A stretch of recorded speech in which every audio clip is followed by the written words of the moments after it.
Hi, this is my name is Kat, and this is Aphrodite Set Free.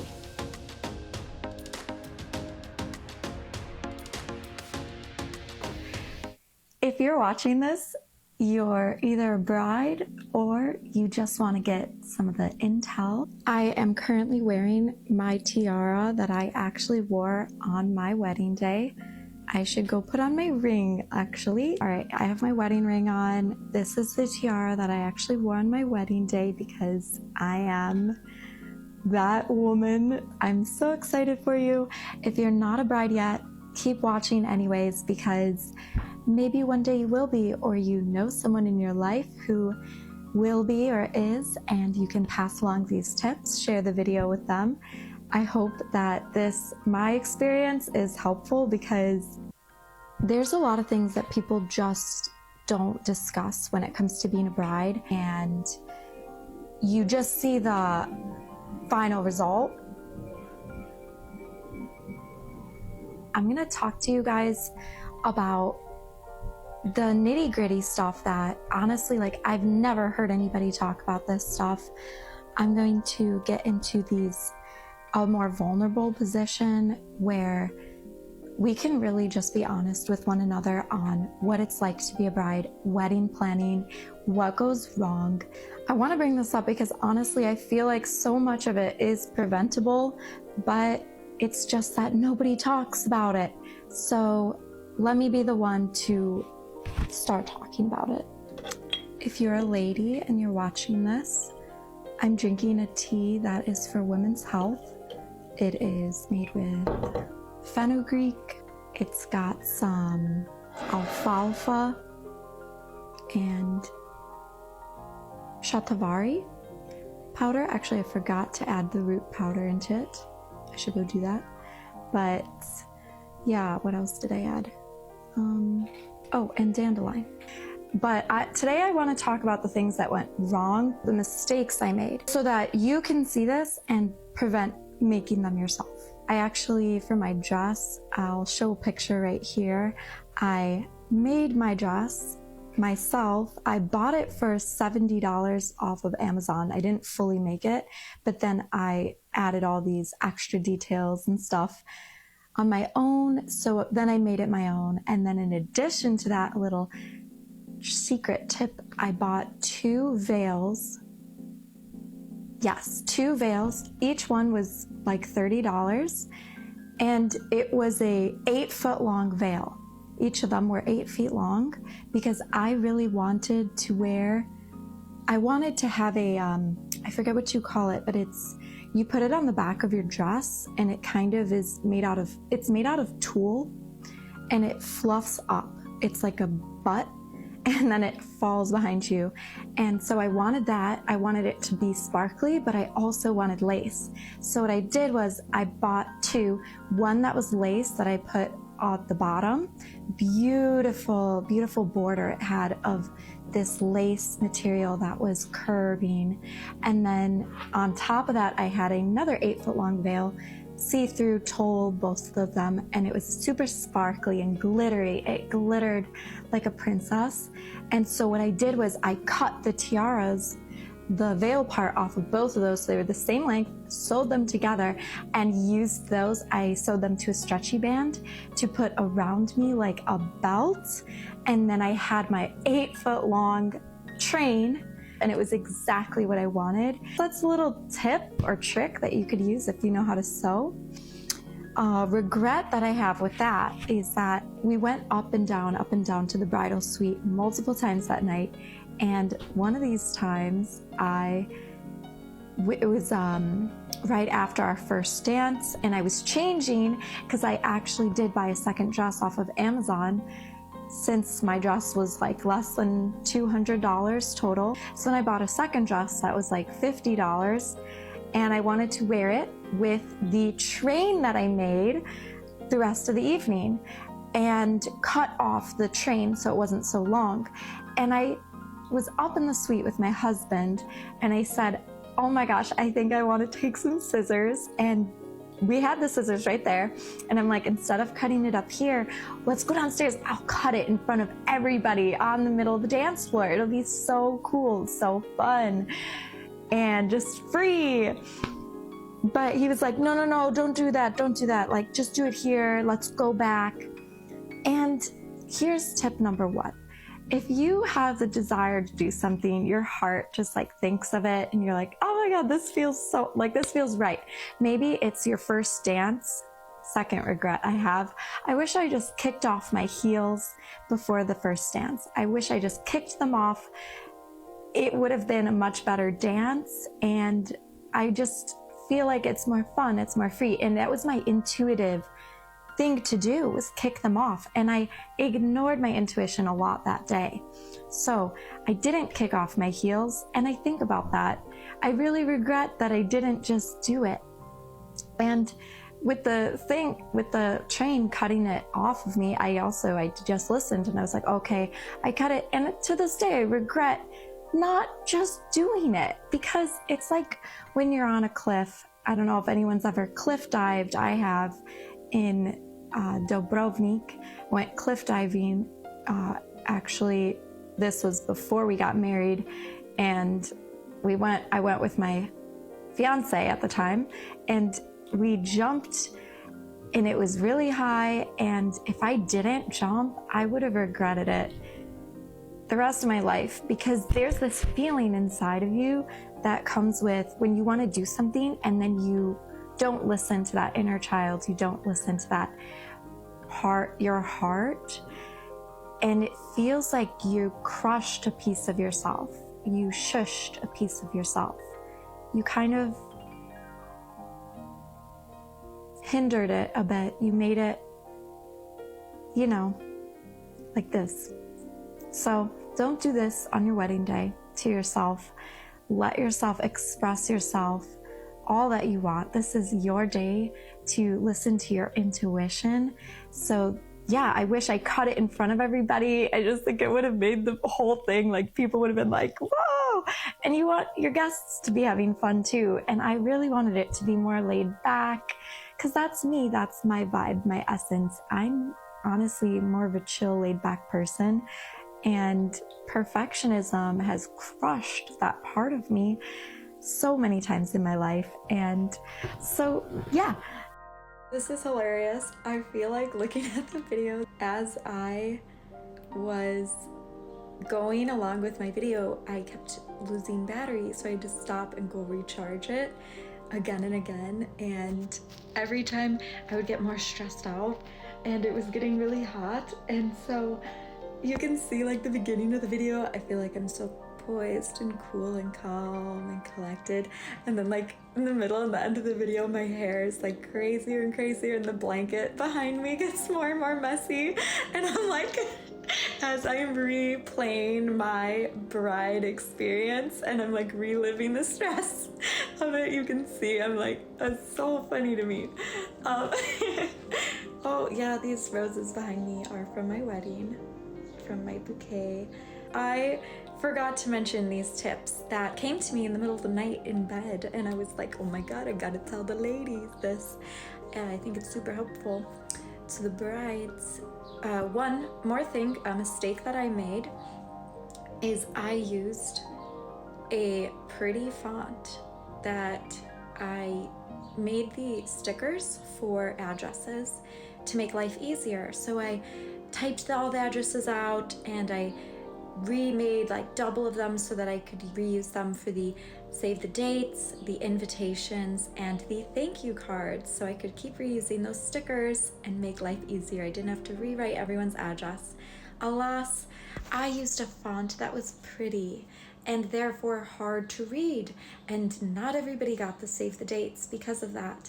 So when you're choosing a font, if you go about that route to make life easy, choosing stickers that are, printed out and you can do multiples, do a font that is clear for the postal people to read it, and all caps preferably. And then on top of that, so yeah, don't go for cuter. And then another thing that came to my mind, a little tip, I did this by accident, you guys, but I had my wedding night day, I was ovulating. And when you're ovulating, you are your most beautiful. I don't know, your skin glows, your hair glows, you're more curvy even, I'm telling you. So try, if you can, do the date around your time of ovulating, not on the time of your period. Make your wedding around the time you're ovulating. This is such a big thing that nobody talks about. And then, in addition to that, another tip, idea that I thought of that happened to me accidentally as well. If you can do this, do it. So I had to bring my last final check to the venue, and I did it on my own maybe 3 or 4 days after the wedding, or it was after my honeymoon. I can't remember because I had my honeymoon right after the wedding, and that was another thing I recommend. But I went to the venue, and I recommend you go back to the venue of the reception close by if it's possible. I recommend you go back to it on your own, not with any friends, not with your husband. Go by yourself. There's something about going back within 3 days after the wedding. I would say, like, wait, don't go the very next day, but like 3 days later, between 3 days and 1 month later, go back to the place that you had those memories and look at it in the light of day when there's a time when nobody's using it and it's completely empty and cleaned out. And just sitting there for a moment, staring at it, like I stayed for like 5 minutes just breathing in the memories of that night, and it was so special and beautiful. And I was just sitting there while I was standing, and I was crying a little bit, just remembering, reminiscing the moments. And I highly recommend, if it's possible for you to go back and do that, reminisce.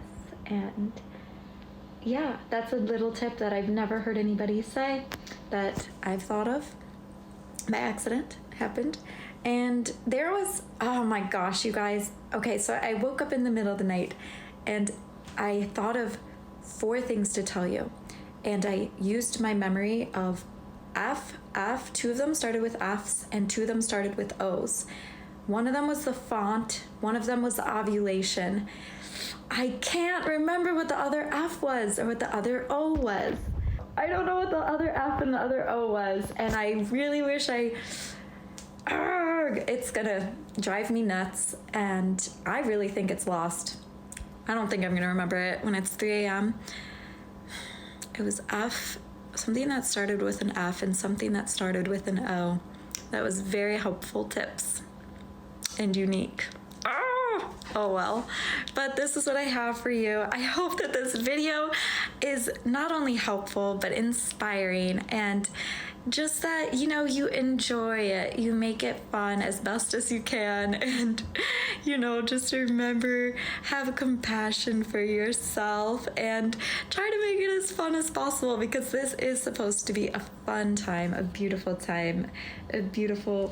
memories and moments. Make it your own. Don't try to impress other people.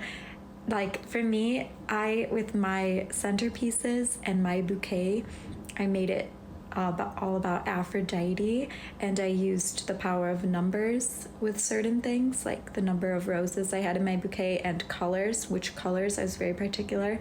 And my centerpieces, each little detail I made so special. I painted seashells. I'll show you, here's a picture of these seashells.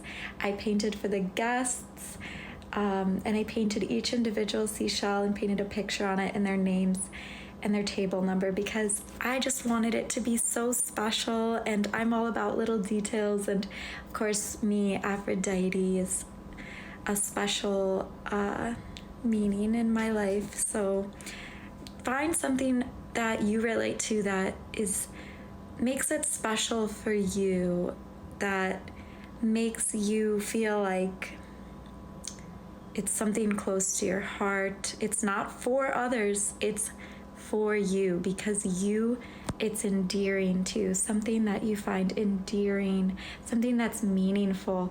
Implement that in your wedding in some way. And yeah, that's what I've got for you guys today. Thanks so much for watching. And yeah, I'm so excited for you if you're getting married. I mean, or like maybe you're not, but this is helpful in the future. I don't know, but if you're getting married, I'm so excited for you to take those next steps in your life. And yeah, I'm so happy for you. Congratulations. Congratulations. La la la la la.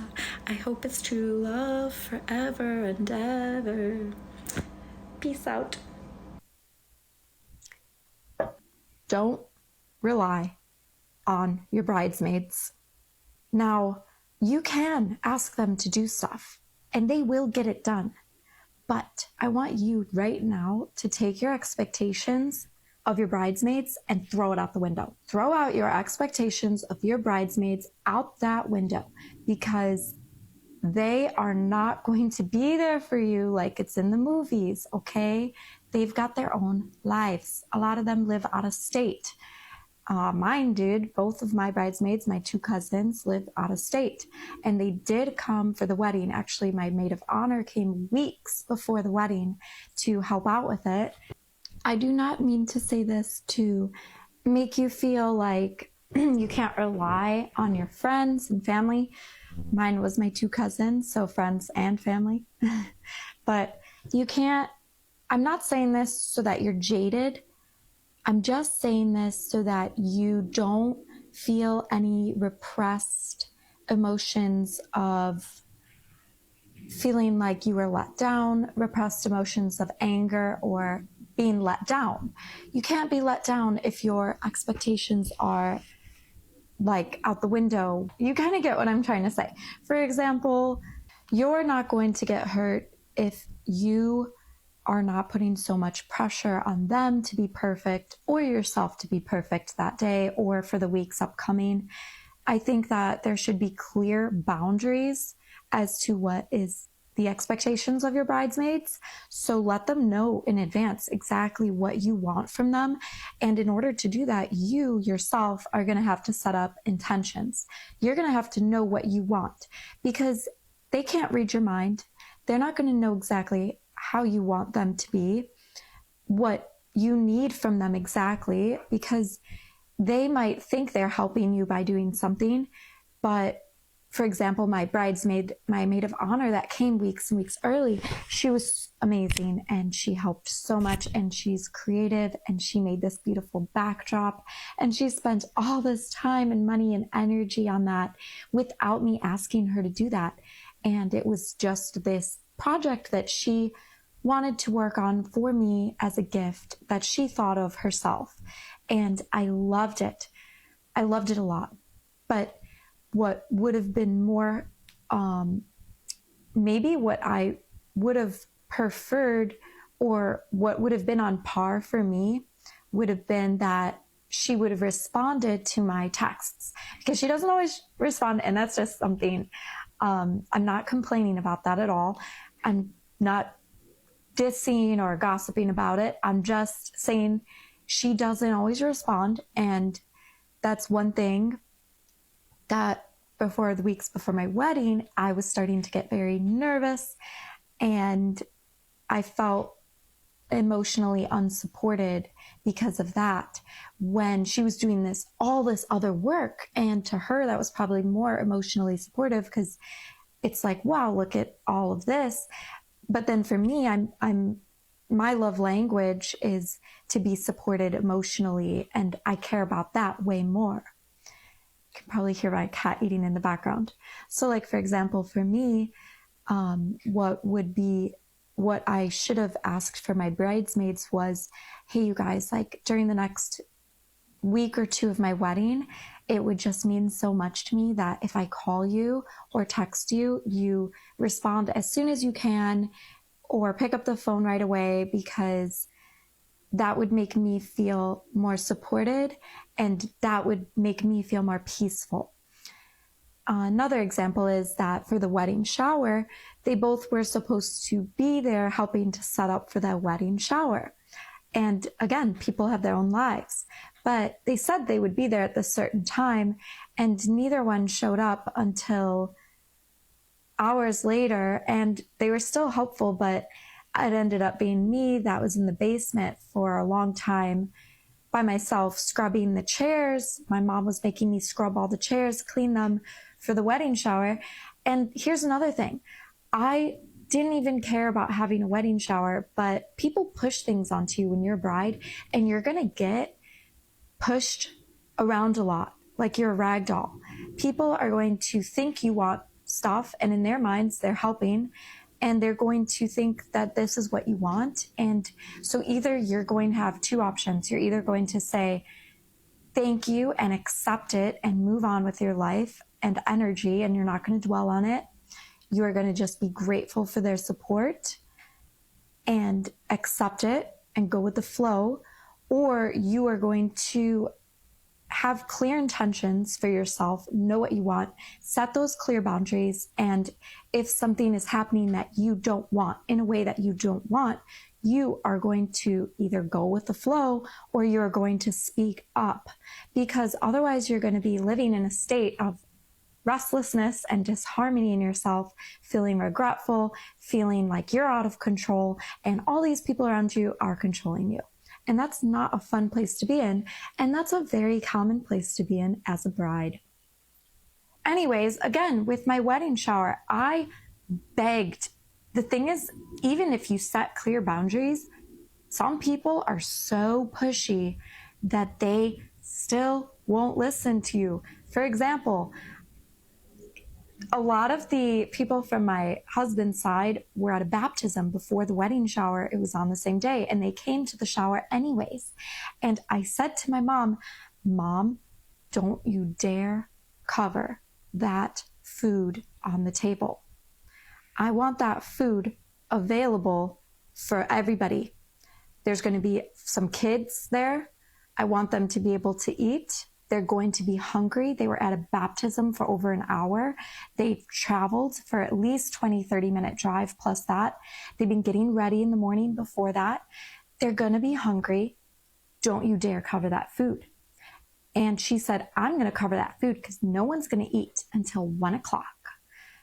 And the shower started at like 11:30. And I was like, "Mom, people are going to be hungry. Don't you dare cover that food." And so what happened was she had my husband and I arrive a half hour later than the shower starts, because that's simply how it's done, apparently. And the bride and the groom show up a half hour after the wedding shower starts. So that's what we did, because that's what we were told.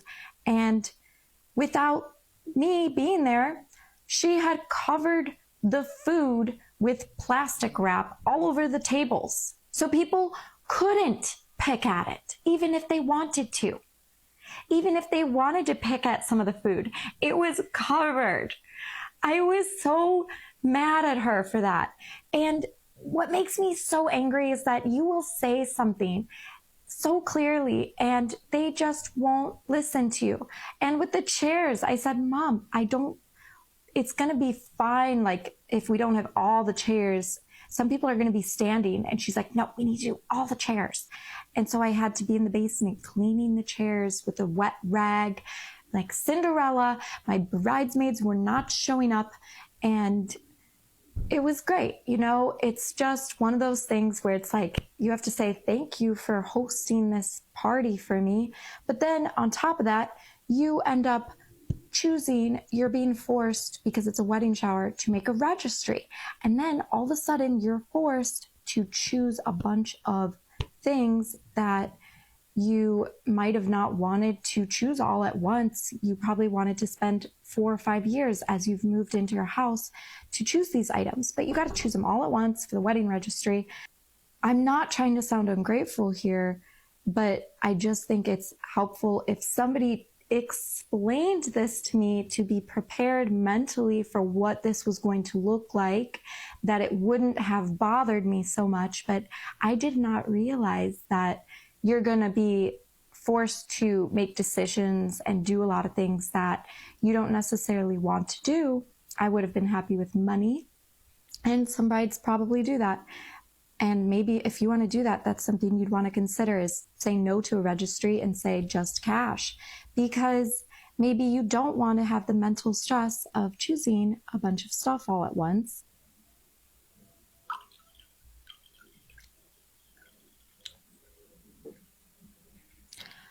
All right, so consider a few things. With your wedding shower, it all depends on how much time you have and the type of person you are. If you're unsure and you feel stress about picking out items, be real and see if it's a possibility to just do cash. Although, what's the point of the wedding shower if it's just cash? You have to have the gifts. So, oh my God. And here's the thing with the wedding shower. Big tip. Ask your mom, because all of the gifts arrive at her house, right? Or whoever's house is hosting it, or whatever place. Whoever is receiving all the gifts. If they're all arriving from Amazon, they're going to be in Amazon boxes. And so what happened at my shower, that was so stressful. My shower was so stressful, you guys. It was a bunch of boxes, a mountain of boxes I'm so grateful for. But my mom wanted me to open up all of them in front of everybody, and I felt guilty of people's time. And yeah, we had games, we had good food and stuff and gifts for people, but I still felt so guilty of having them watch me open these gifts, and then they're taking pictures of you, so you want to act poised and at the same time, but at the same time you're trying to be authentic and in the moment, but you've got these cameras in your face. And so there's a lot going on.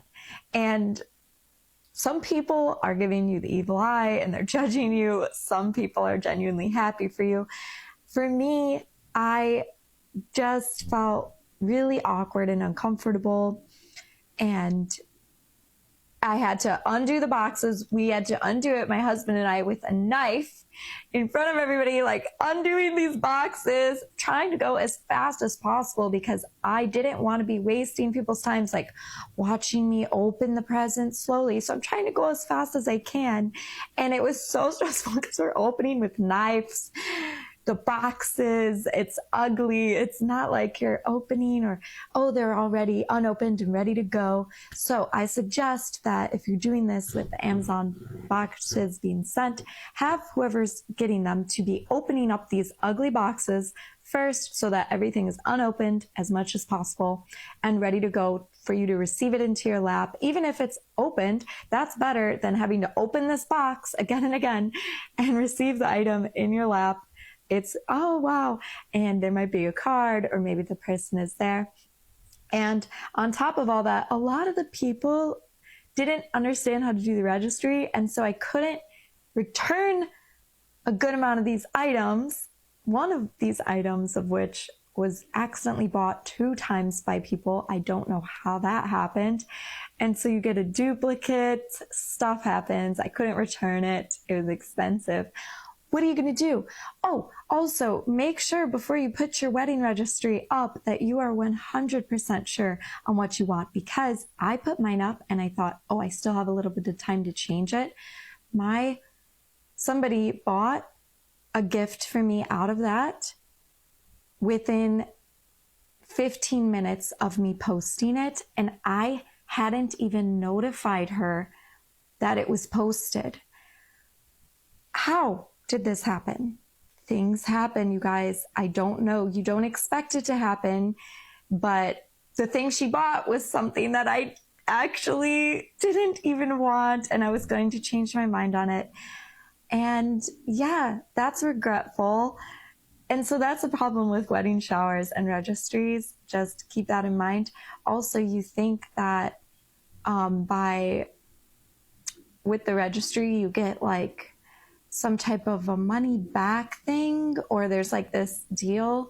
I forget what it was exactly, but it's like you get 20% off of Amazon or something, but that's only on certain items. So it doesn't apply to all items on Amazon, if you know what I'm talking about. All right.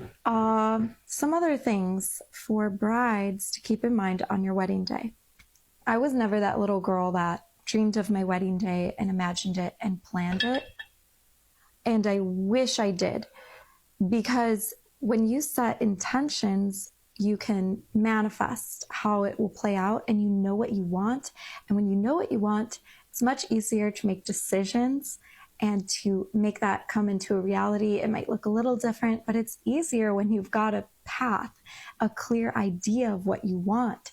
So I urge you, if you're a bride and you're like me and you're like, I never thought about my wedding at all. I didn't either. And I regret that, because there was no clear path, and it made planning a lot harder. And then it made coming up with this vision a lot harder to create, because I didn't really have a clear vision to create. So think about it. Think of your intentions on, imagine yourself walking down the aisle. Imagine yourself. What type of face do you want to have when you're walking down the aisle? What facial expression? Who are you going to be looking at? The crowd, your husband, both? What are you going to be feeling? How are you going to be walking? Practice walking in your shoes. How is the food going to taste? How is the dancing going to look? On your first dance, how is that going to be? We didn't practice our first dance until the night before the wedding. And yeah, it turned out great. Anyways, but that's something I wish I had done. It was 2 nights before the wedding, because we didn't sleep in the same house the night before the wedding. Also, I finished my dress at 1 a.m. the night before the wedding, because my husband and I had lived together before. And so I didn't really have a lot of time to work on my dress and have it hidden from him, because I wanted it to be a full surprise. So I had to constantly work on it when he was gone, and he was around a lot. And so I didn't have a lot of time to work on it. And that was very stressful. I urge you to have your dress done 2 weeks before the wedding. Done. The dance, done 2 weeks before the wedding. I want you to take the date of your wedding, and I don't want you to consider that when you have to have everything done by.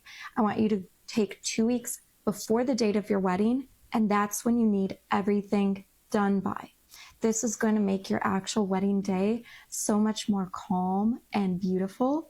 Now, I say all this, again, I'm not ungrateful. I love that I got to share it as a community with my friends, with my family. It was beautiful that I got to share it and feel so much love. That part of it, I really, you can't replace that. And being together with your loved ones, people that genuinely want to see you happy, it's going to, people are going to act however they act. You can't control them, but the fact that they're there supporting you is such a beautiful thing. And just to feel grateful for that, if not anything else, if everything goes wrong on your wedding day, to just at least feel that gratitude of these people that are around you supporting you. So you have your vision. Know what you want, use that vision to make decisions, so that decision making is easier, because if you don't, guess what? People are going to ask you what you want for this and that, and if you don't have an answer, they're going to come up with their own ideas, and you probably won't like that as much as your own. Then, after you have your vision on exactly the things you want, think about every last little detail. Then throw that perfectionism out the window and realize it's not going to look like that, but use it to your advantage of making decisions and buying the things that you need to buy, creating, use it for the planning, but then also be detached from that vision looking exactly on the day of. It's going to look different, but it's still very helpful as a tool. But throw out the expectation of it out the window, but use it as a tool. And first things first, most important thing,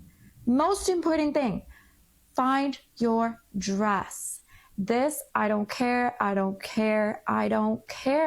It is not the location. It is not the food. It is not the venue. It is not the church or the forest that you get married in. It is your dress. This is the most important thing. So, what's the first thing you're going to do as a bride? It is not going to be finding the venue.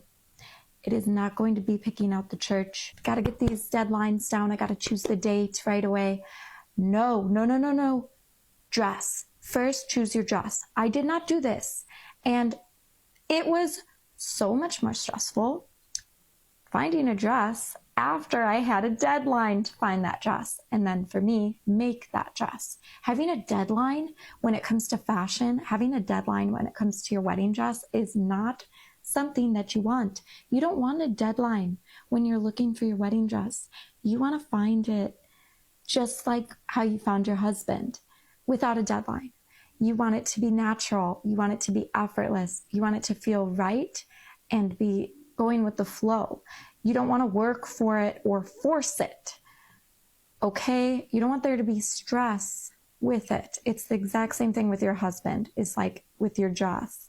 So the dress is the thing to get done first, because then everything else will feel less stressful, because let's be honest, how you look on your wedding day, how you feel is very important. I'm not superficial for saying this. You're a bride. This is your wedding day. I mean, if you're not being fake, I think that we can all agree this is the day that we want to look and feel the most beautiful in our lives. And we're going to have the most cameras on us and stuff. And the dress goes with that. So get that done first. And you're not going to look perfect. You know, your hair's going to be messed up. You're going to get rained on like I did. Let me get into that too, as to all of that. Oof. But your makeup might not turn out the way you want, but at least you did your best, and you can do that in a relaxed state. Because for me personally, I think that if you did your best with anything, then you can let it flow and relax and detach, because it's like, okay, I tried, now the rest is up to the universe, but I did my best. Versus, and like you're taking some control, versus like it's all out of my control and I just feel spazzy and I don't know what I want. It's just going to spaz you out, girl. So get your dress done first and then choose the dates. You're going to feel better. You're going to feel less stress overall. Having the perfect dress is going to make all the difference on how you feel that day, how confident you feel, and your level of confidence is going to dictate the energy of the entire day. And if you're feeling not that confident because you're feeling rushed and stressed, like me, then it's going to ruin so many things that didn't need to be ruined. It's an easy thing to prevent, is this preparation. It's so easy to prevent the rushing that comes with by just doing things in a certain order. And also, another thing that I truly wish and regret is that I wish I had my makeup done before I had everybody come into my apartment, all the girls to come and help me get ready, because all that happened was that they are talking, they are loud, I can't focus, there's too much going on. And so if you're somebody that's overly stimulated, give yourself what you need. Maybe you're not that. Maybe you have a makeup artist come. I didn't. I did my own makeup. And you know what sucks is that there have been many days since my wedding day that I have felt like more beautiful. My makeup has looked better. My hair has looked better. And that just sucks, because I really feel like it should be your wedding day that it's the best. But again, throw that expectation out the window and prepare. Though, if you're somebody that gets overstimulated, you might want to get ready alone,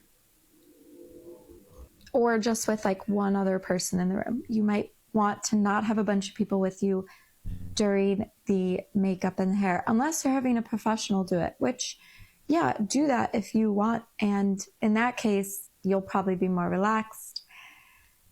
But yeah, that is just a mistake I made. I did save money and my makeup did look good. It's just, I've gotten better at it since then. And my hair got rained on because, let me get into this now. So good luck on your wedding day if it rains, yay. But we got really bullied by our photographer. After we got married, all I wanted to do was go outside and talk to everybody, hug everybody, talk to everybody, share in the moment.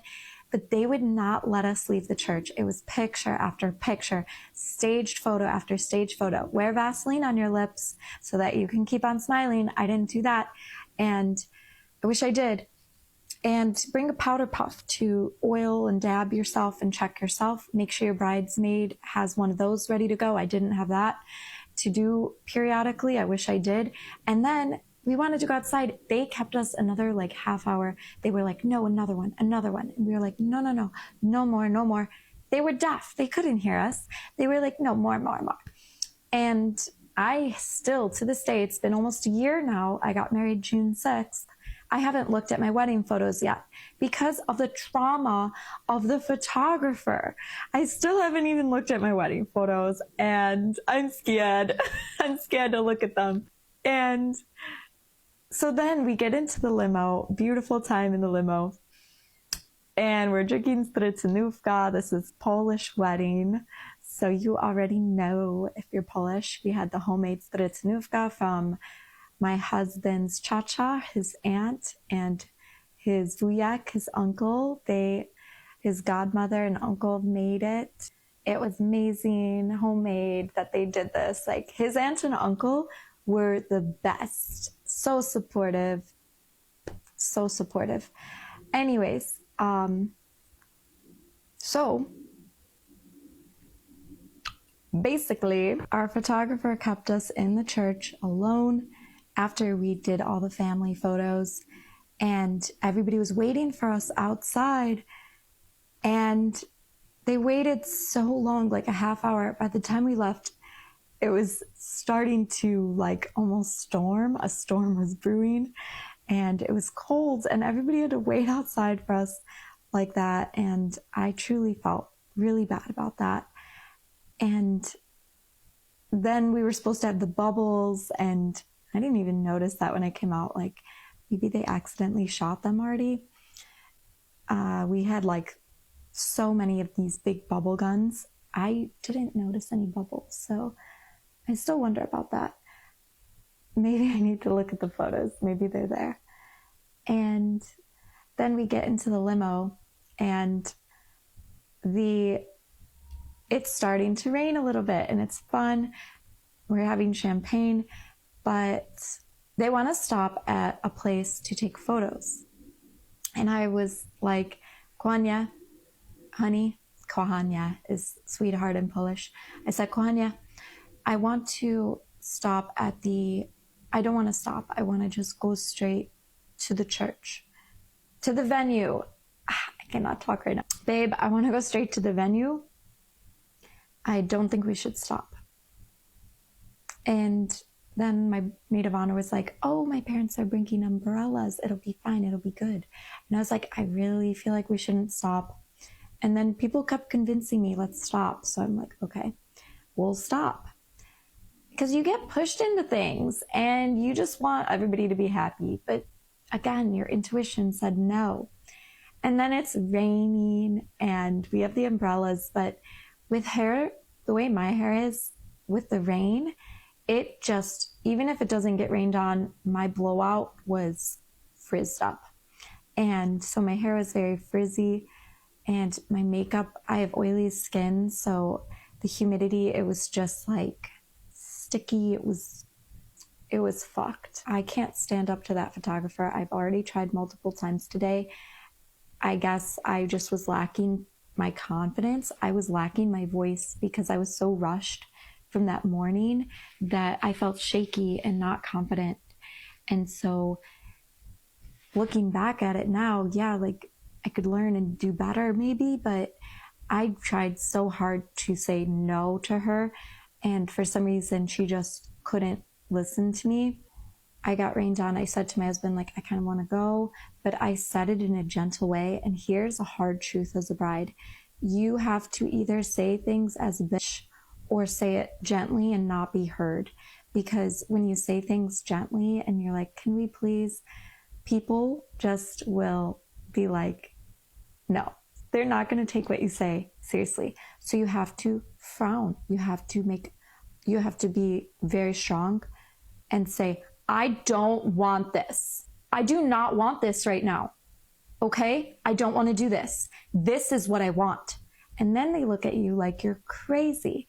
But when you say, can we please do this? I feel really like I don't want to do it this way. They're not going to listen to you. So when you say it in the hard way, and then you're the bad guy. So it's a lose-lose as a bride. I'm sorry to break that to you. That sucks. Unless you have people around you that genuinely are going to listen. I didn't. And so I didn't use my harsh voice all day though. So I just didn't get what I wanted all day. And I got rained on because of it. And then at the venue, before the reception started, there's like the tables, we had pictures of our childhoods up and our passed away loved ones and the whole family having hors d'oeuvres, horse devours, and I just wanted to go down and talk to everybody. But I just spent that hour before the rehearsal reception doing my hair and makeup, trying to salvage my dress was muddy on the bottom, and I didn't get to talk to anybody before the reception, and I wanted to go downstairs, but I had to stay upstairs trying to fix myself. And I just did not want to spend my time that way. I said I didn't want to stop. Nobody listens to you. I was fine just taking the pictures there in the dryness. Anyways, so maybe I don't regret having a big wedding, but just maybe consider how you want to use your voice and how you're going to be heard, and practice setting your intentions with all the people around you. And to avoid these mistakes, use me as this. I know, like, it sucks to be used like this, but you can use me and say, like, look at what happened. I don't want this. So please listen to me on the day of.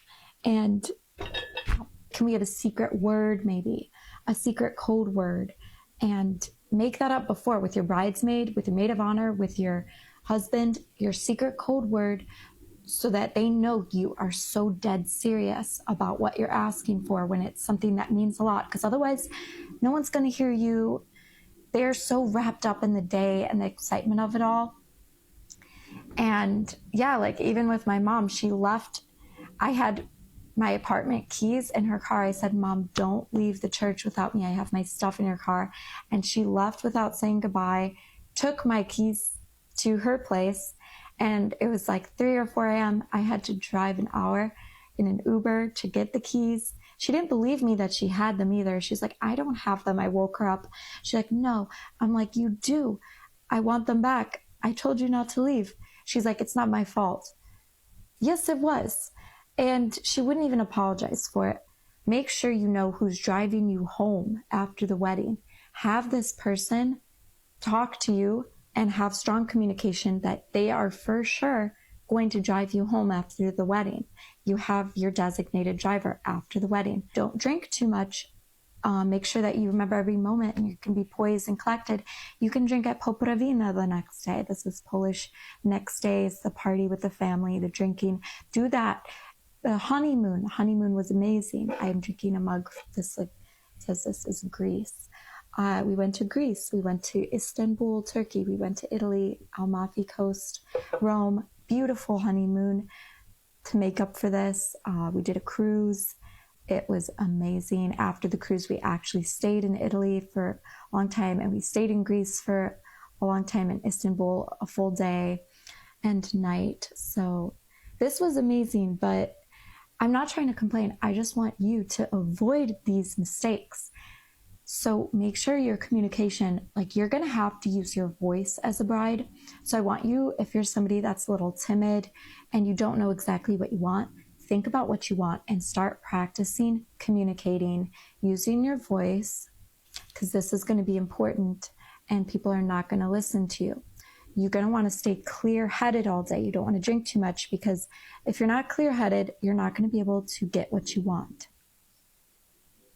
So yeah, if you're somebody that you're not the best at expressing yourself in communicating exactly what you want clearly, you know what you want, but maybe you can't articulate things that clearly in the moment under stress of what you want, that's definitely something to meditate on, work on, and build that skill for your wedding day, so that when the time comes, you will be able to voice exactly what it is that you want with a clear mind and articulately, so that other people can understand you, because keep in mind, people cannot read your mind. And yeah, like, let go of perfectionism. It does not have to be perfect, but it is your day and it should be special.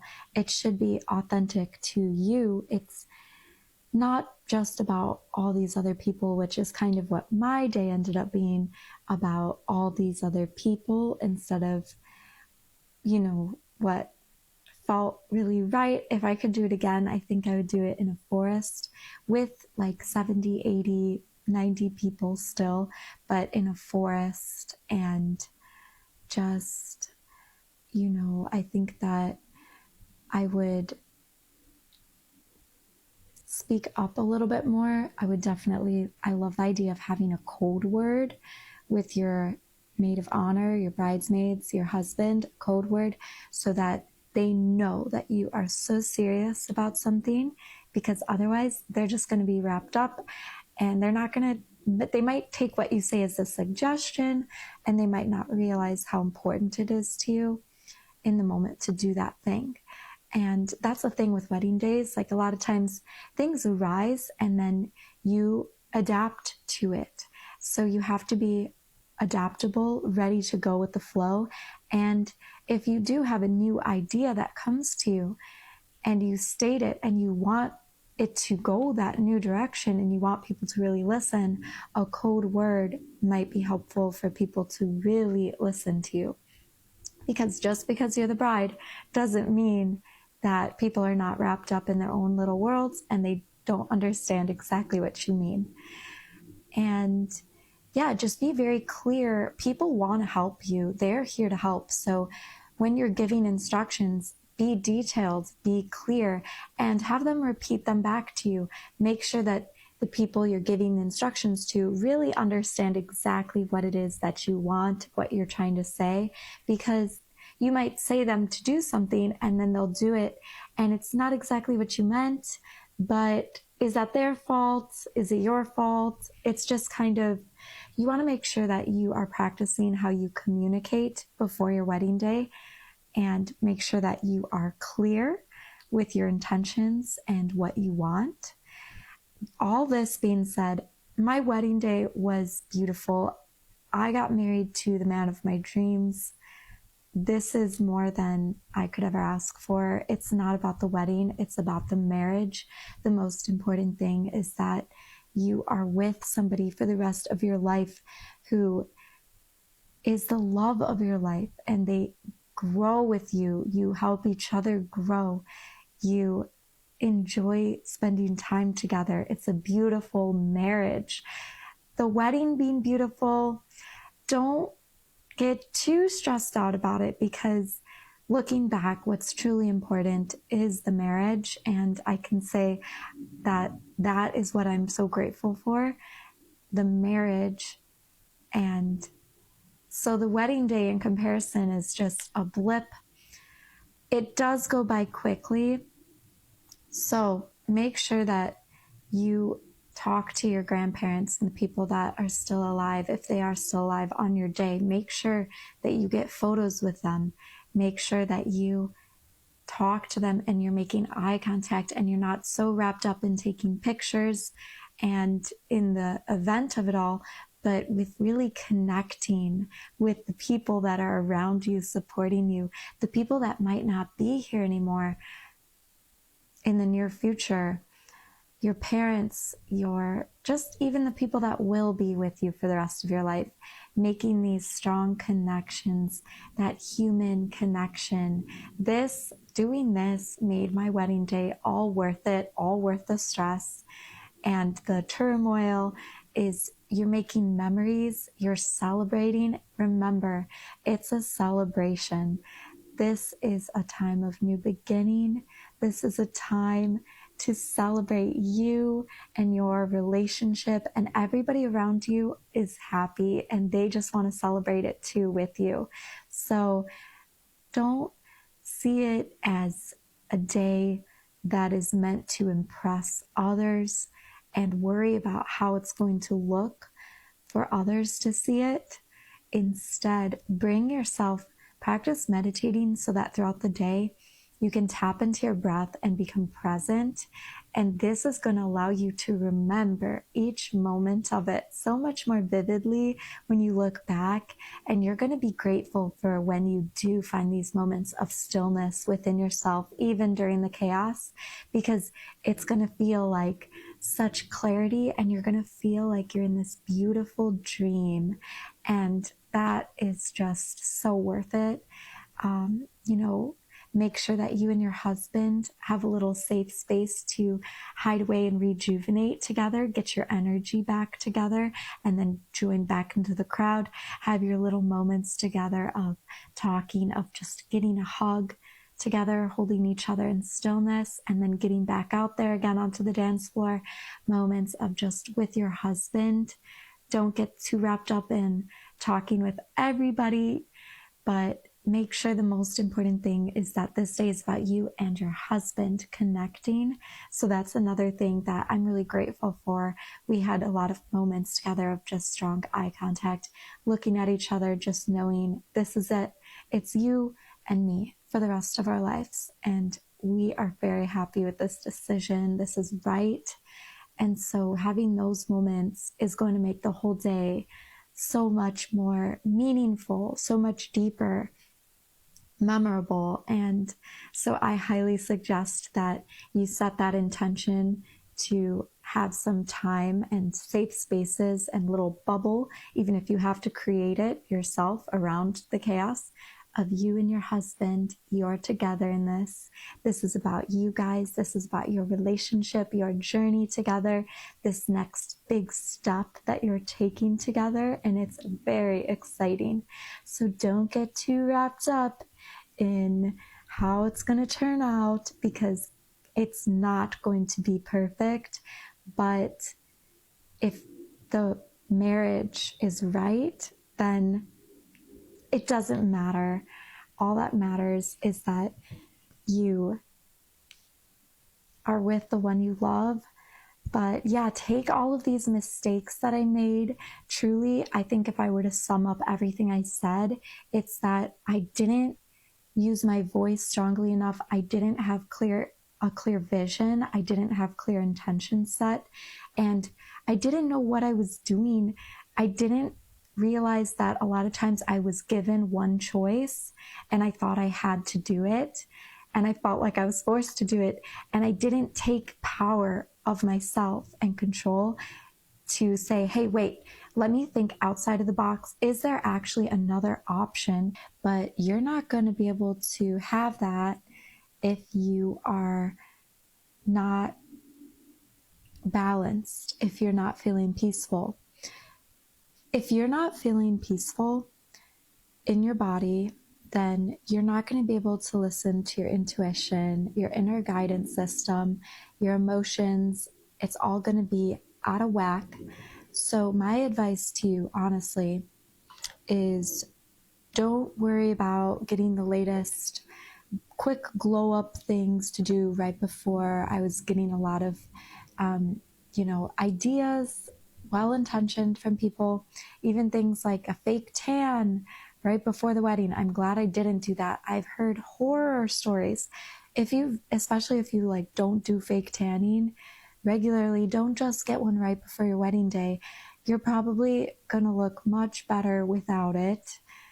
And it's just don't do it, really. I'm telling you, unless you like regularly do that and you know exactly what you're doing, don't go for the first time. And I was getting these like things, these ideas on how to glow up right before the wedding, what to do to really make myself pop.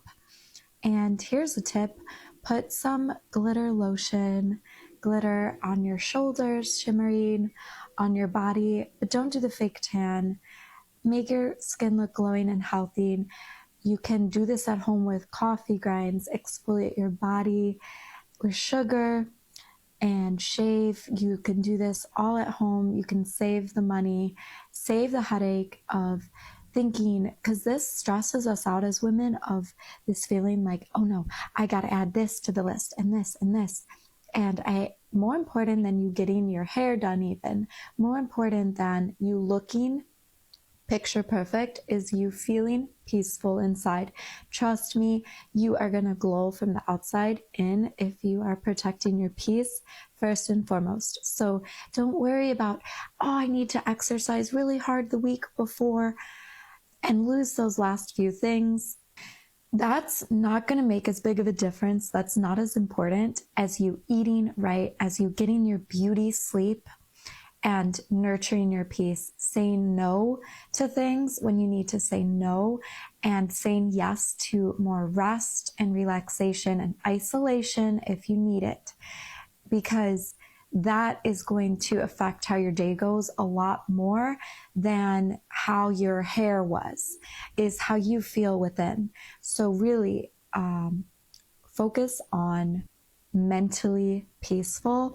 Your mental health is going to affect everything else. Your hair will turn out better because you're in a better mental state. I'm telling you, everything is just going to be so much better.